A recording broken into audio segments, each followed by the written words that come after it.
సాగే దీపతోరణాలు. మళ్ళీ ఏం చేస్తానంటే దాంట్లో కొంచెం గోధుమ పిండి కలిపి కలికి తనం కోరుకున్న కలలి కాంతి నందనా. మళ్ళీ వేసి చూసాను కానీ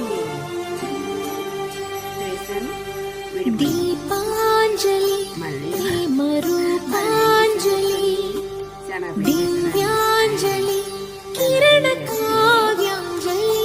అప్పుడు ఇదిగోండి ఇలా వచ్చింది.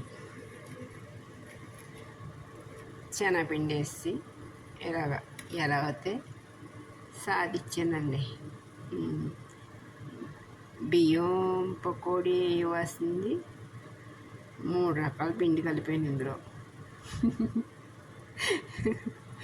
మీరు కూడా అలా వేస్తారా? నేర్చుకోండి, నన్ను చూసి నేర్చుకోండి. నేను బాగా నేర్పుతాను. అయ్యో ఏడిపిచ్చిస్తుందండి వాళ్ళే ఈ పకోడీ. మా మేడం ఏమో ఆ వీడియో పంపుతామేంటి, నేనేమో ఇలా చేస్తామేంటి. చట్నీ మట్టి బాగా కుదిరిందండి. ఇందులో ఏమేసాను అనుకుంటున్నారు? అల్లం, వెల్లుల్లిపాయ, ఉప్పు, ధనియాల పౌడర్, పచ్చిమిరపకాయలు, పుదీనా, కొత్తిమీర. చట్నీ మట్టి సూపర్గా వస్తుందండి. ఈ బజ్జీనండి కొంచెం ఇదిగో ఇలా వచ్చిందండి, చూసారా